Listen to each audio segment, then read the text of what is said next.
मेरी तरफ से, मेरी पूरी टीम की तरफ से जुमे की बहुत बहुत मुबारकबाद। कल मेरी एक बहुत ही अच्छी दोस्त के साथ मेरी मीटिंग थी और कई दफ़ा आप अपने दोस्तों से कोई ऐसी पते की बात ज़रूर सीखते हैं जो आपका दिल चाहता है कि आप दूसरों के साथ शेयर करें। तो वो अपना एक्सपीरियंस बता रही थी कि इस रमज़ान मुबारक माशाल्लाह उन्होंने एतकाफ़ किया और एतकाफ़ के दौरान उनके पास एक छोटी सी दुआओं की किताब थी और उसमें से एक दुआ उन्होंने मेरे साथ शेयर की जो मेरे दिल को बहुत भाई और मैंने सोचा कि आज हमारे व्यूअर्स से उसको ज़रूर शेयर किया जाए। उन्होंने उस दुआ का जो तर्जुमा है वो ये कि या अल्लाह पाक मुझे किसी भी जगह जब दाखिल फरमा, किसी नई जगह पर लेकर जा तो इज़्ज़त और वक़ार के साथ लेकर जा, और इससे पहले कि उस जगह पर मेरी इज़्ज़त को, मेरे वक़ार को, मेरे ऑनर को कोई भी ख़तरा लाहक हो, मुझे वहाँ से एग्ज़िट करा दे और हमेशा मेरे लिए अपनी तरफ से ग़लबे वाला मददगार दे। और मैं वाकई सोच रही थी कि हम अक्सर दुनियावी चीज़ों के पीछे जब भाग रहे होते हैं, किसी से इसलिए मुलाकात करते हैं कि उससे हमें कोई फ़ायदा होगा, नेटवर्किंग कर रहे होते हैं, अपना प्रपोज़ल या प्रेजेंटेशन दे रहे होते हैं, तो हम ये बात भूल जाते हैं कि कई दफ़ा what is at stake is your self esteem. यानी आपके लिए वो हदफ, वो ऑब्जेक्टिव, वो गोल इतना इम्पॉर्टेंट हो जाता है कि अगर आपको महसूस हो भी रहा हो, और इस पर हमने 2-3 दिन पहले शो भी किया था, अगर आपको ये महसूस हो भी रहा हो कि आपके साथ इतनी ज़्यादा इज़्ज़त के साथ वहाँ पे बर्ताव नहीं किया जा रहा या किसी भी तरह से आपकी इज़्ज़त नफ्स को मजरूह किया जा रहा है, आप उसको सह रहे होते हैं सिर्फ ये सोच कर कि भाई मेरा भी काम निकलना है। मिसाल के तौर पे आप एडमिशन के लिए गए हैं और वहाँ पे आप ये रवैया देख रहे हैं, अगर आप किसी अस्पताल गए हैं, किसी सरकारी दफ्तर गए हैं और वहाँ पे भी आपको ये महसूस हो रहा है, तो अल्लाह ताला से हमेशा ये दुआ करनी चाहिए कि आपके लिए आसानियाँ हो, आफ़ियत हो। कई दफ़ा हम जिन चीज़ों की जुस्तजू करते हैं वो हो सकता है हमारे लिए अच्छी ना हो, लेकिन इसका इल्म, इसका अदराक सिर्फ अल्लाह ताला की ज़ात को है। और तभी हम कहते हैं कि बड़े बुज़ुर्ग हमेशा हमें सिखाते हैं कि आप सिर्फ़ और सिर्फ किसी चाहत का या किसी दुआ का अल्लाह ताला के सामने ये मत कहें कि गिड़गिड़ा के कि बस मुझे ये चाहिए। आप हमेशा उसके साथ ये बात ज़रूर लगाएं कि या अल्लाह पाक सिर्फ तू जानता है कि क्या ये मेरे हक़ में बेहतर है या नहीं, और अगर ये मेरे हक़ में बेहतर है तो इसको मेरे करीब ले आ, इसको मेरे लिए आसान कर दे, और अगर ये मेरे हक़ में बेहतर नहीं है और तू नहीं चाहता कि ये मेरे मुक़द्दर में हो तो इसका ख़्याल भी मेरे दिल से निकाल दे। कई दफ़ा आप देखें कि लोग सिर्फ़ और सिर्फ इस मलाल में जी रहे होते हैं कि जिस चीज़ की उन्होंने ख्वाहिश की वो उनको नहीं मिली। तो इसी दुआ के साथ कि अल्लाह ताला आज के इस बाबरकत जुम्मे को आपकी तमाम ख्वाहिशों को पूरा करे, आपके लिए आफ़ियत और आसानी का सामान करे। आइए प्रोग्राम का आगाज़ करते हैं। सबसे पहले आपको बताते हैं, जिस तरह के अक्सर इस पर बात की जा रही है कि इंडिया में पाकिस्तानी चैनल्स, कई यूट्यूब चैनल्स को बैन कर दिया गया है। कई कंटेंट क्रिएटर्स तो यकीनन करंट अफेयर्स के ऊपर, पॉलिटिकल अफेयर्स के ऊपर, जो ये इंटरनेशनल अफेयर्स के मामलात हैं, ख़ास तौर पर पाक भारत के ताल्लुकात है, उसके ऊपर कंटेंट बना रहे थे और यकीनन पाकिस्तानी जो उसका पर्सपेक्टिव है वो सामने रख रहे थे। कई इसकी जो व्यूअरशिप आती है वो इंडिया से आती है, कई दफ़ा एक हेल्दी डिबेट का बायस बनती है, यानी वहाँ के कंटेंट क्रिएटर्स इस पर रिस्पॉन्ड करते हैं, बात करने की कोशिश करते हैं, एट्सेट्रा एट्सेट्रा।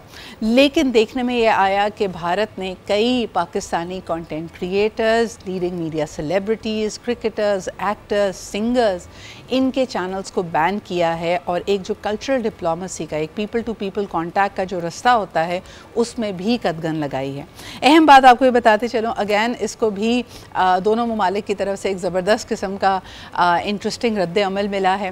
भारत के कई कंटेंट क्रिएटर्स ने, कई इन्फ्लुएंसर्स ने इस बात की तरफ इशारा किया है कि उनके घर में तो चलते ही सिर्फ पाकिस्तानी ड्रामे थे और कई कहानियों में वो बहुत ज़्यादा जज्बाती तौर पर इन्वेस्टेड भी हैं, तो वो जानना चाहते हैं कि नकाब में आगे क्या होगा, एट्सेट्रा एट्सेट्रा। तो बहुत सारे लोग इसको लेकर परेशान हैं।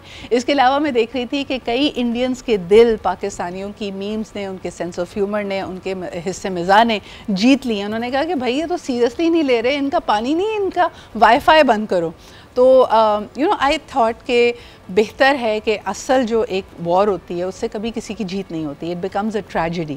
तो मीम वॉर से एटलीस्ट हम जो ना आहिस्ता आहिस्ता एक तासुर देने की कोशिश करते हैं कि चीज़ें इतनी बुरी नहीं हैं, इतनी बदहाल नहीं हैं। किसी ने इसी तरह के एक इंडियन कंटेंट क्रिएटर के बात पे एतराज़ करने के भाई पाकिस्तानी सीरियसली क्यों नहीं ले रहे, ये मीम्स क्यों बना रहे, एक के बाद एक बड़ी कोई ज़बरदस्त हंसाने वाला चुटकुला सामने आ रहा है। तो किसी ने बड़ा अच्छा उसके नीचे लिखा कि दैट इज़ बिकॉज पिछले 50 साल में कम अज़ कम पाकिस्तान में एंटी इंडिया नैरेटिव सेल नहीं होता। यानी हमारे यहाँ बाकायदा मीडिया या हमारे सियासतदान या हमारी सेलिब्रिटीज़ या हमारे और सिक्योरिटी इदारे कभी आकर ये बात नहीं कहते कि इंडिया बुरा है, इंडिया ने ये किया और पाकिस्तान में होने वाले तमाम मसाइल इंडिया से। बाकायदा इसके शवाहिद मौजूद हैं इंडिया की मियांडरिंग के, इंडिया की टेररिज्म की फंडिंग के हवाले से, लेकिन इसके बावजूद ये नैरेटिव पाकिस्तान में सेल नहीं होता।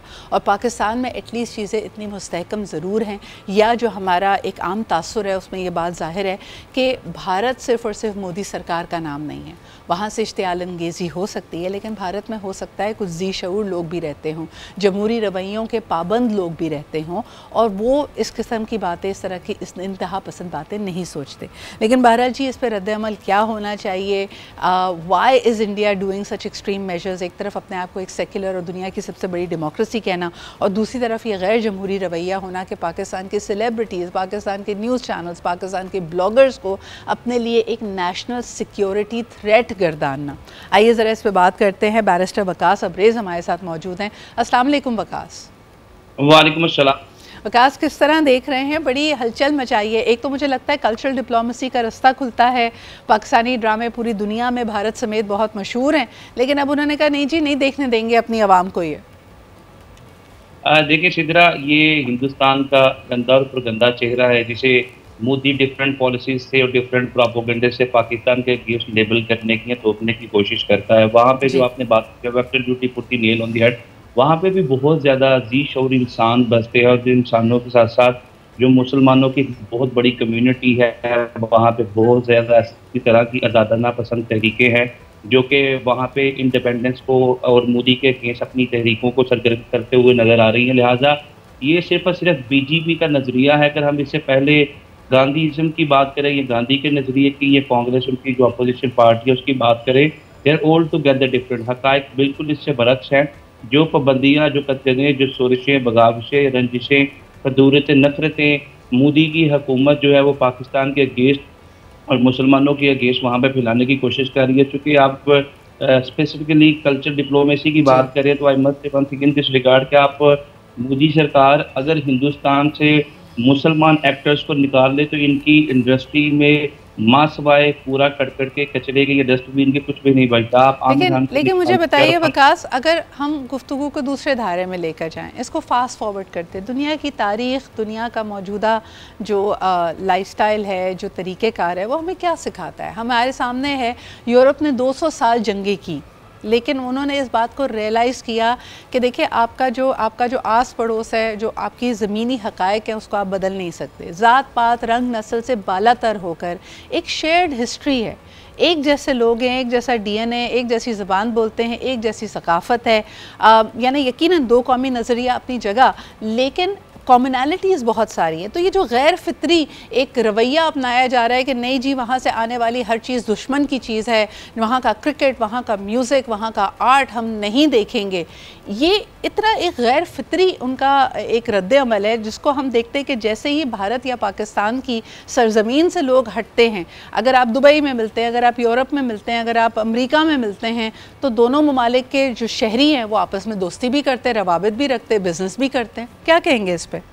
सिद्रा, एक तो आपने जंगों की बात की। जंगें वाकई ही 200 साल से हमने देखा किसी मसले का हल नहीं रही। पहली जंग अज़ीम और दूसरी जंग अज़ीम की तबाहकारी और ज़ाताबारी, शोलाबारियों के बाद दुनिया ये जान चुकी थी कि जंगें कभी किसी मसले का हल नहीं रही। इवन के कोल्ड वार, जो कि प्रोपेगेंडे की जंग थी, जिस तरह हमने मौजूदा वक्त के अंदर हिंदुस्तान की तरफ से ये प्रोपेगेंडे की जंग देखी और जिस तरह का गलीज़ प्रोपेगेंडा पाकिस्तान के अगेंस्ट किया जा रहा है, मैं एक बात ज़रूर इस समर में डिस्कस करना चाहूँगा कि ये जो कोल्ड वार जो है 1949 से इसका आगाज़ हुआ, 1989 में इसका इख्तिताम हुआ, और ये जंग जो थी, जब इसने टूल पकड़ा और ये हथियारों के अंदर या ये एक बाकायदा जंगी मार्के में बदली, 1979 से लेकर 1989 तक, जो कि अफगान रूस जंग के रूस समझता था कि ये बड़ा ही कमज़ोर हरीफ है, हम इसके टुकड़े टुकड़े कर देंगे। हुआ ये कि 2 साल गुजरने के बाद 1991 में रूस के 15 टुकड़े हुए।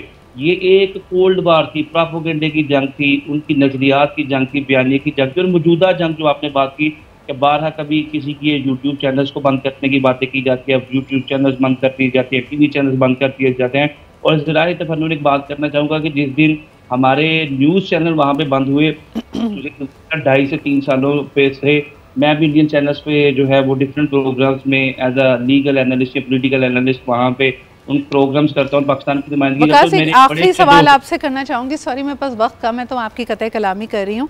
मुझे बताएं, यूएस लॉबियस्ट इस वक्त इन्वॉल्व किए जा रहे हैं ताकि पाकिस्तान भारत के बीच में जो कशीदगी है उसको कम किया जाए, और लोग कह रहे हैं कि अगर इसमें कोई कामयाबी होती है, कोई ब्रेक थ्रू होता है, तो एक दफ़ा फिर वर्ल्ड स्टेज के ऊपर प्रेसिडेंट ट्रंप को बड़ा सराहा जाएगा और वो एक ग्लोबल पीस मेकर, यानी दुनिया भर में अमन व अमान का पैगाम देने वाले एक सफ़ीर के तौर पर माने जाएंगे। आप इस नज़रिए को कैसे देखते हैं? आपको लगता है कि प्रेसिडेंट ट्रंप की कोई खातिर ख्वाह इसमें इंटरवेंशन हो सकती है? देखिए, जहाँ तक यूएन चार्टर की बात है, तो दुनिया में जो जुदराहत करने वाले 5 मुल्क हैं, दे मस्ट कम फॉरवर्ड और उनको आर्टिकल 30 से लेकर 40 तक जो यूएन चार्टर की प्रोविजंस है, उसमें arbitration, मेडिएशन, conciliation, third party intervention या डायलॉग से ही ऐसे मसाइल का हल ढूँढना चाहिए, क्योंकि ये पाकिस्तान हिंदुस्तान की जंग नहीं, इससे बल्कि पूरे खित्ते को और पूरी दुनिया को नुकसान पहुँच सकता है और बड़ा भारी भरकम नुकसान। जी। करना तो चाहिए, होगा या नहीं, मुझे नहीं लगता कि होगा, क्योंकि 2019 के अंदर जब कश्मीर में 35 और 370 को मुनक़ता किया गया और सारी उनकी जो बेसिक राइट्स है, फंडामेंटल राइट्स को सस्पेंड कर दिया गया, तो उस वक्त भी यूएन चार्टर के आर्टिकल 99 के तहत सिक्योरिटी काउंसिल की रिस्पॉन्सिबिलिटी थी कि वो सो मोटो ज्यूरिसडिक्शन एक्सरसाइज करते, लेकिन नहीं हुआ। मुझे नहीं लगता कि ये जो चुदराहट के दावेदार हैं या बिल्कुल सही, नंबरदार है, बहुत बहुत शुक्रिया हमारे साथ मौजूद होने के लिए। वकास, आपने कहा कि इस वक्त ऐसा महसूस नहीं होता, और मेरे ख्याल में ये एक बहुत बड़ा सवालिया निशान उन तमाम इदारों के ऊपर भी है जो पिछले 100 साल से इसलिए कायम किए गए कि दुनिया में हम अमन व अमान को कायम कर सकें, कोई ऐसा कानून बना सकें जिसमें आने वाले दिनों में ऐसी एट्रॉसिटीज़ ना हों। लेकिन चाहे वो रशिया और यूक्रेन का कॉन्फ्लिक्ट हो, चाहे मिडल ईस्ट की सूरत हाल हो, जहाँ आज फिर हम देखते हैं कि इजरायली अटैक ने तकरीबन 30 कीमती जानों का नुकसान किया है, या फिर कश्मीर हो जो एक इनह्यूमेन कर्फ्यू के साथ पिछले कई महीनों से, कई सालों से जूझ रहा है। ऐसा नहीं लगता कि दुनिया के बड़े बड़े ममालिक और इन इदारों में वो ताकत मौजूद है कि इन एट्रॉसिटीज़ को रोका जा सके। बहरहाल, it could be a turning point for humanity, और इसी उम्मीद के साथ हम आगे बढ़ रहे हैं।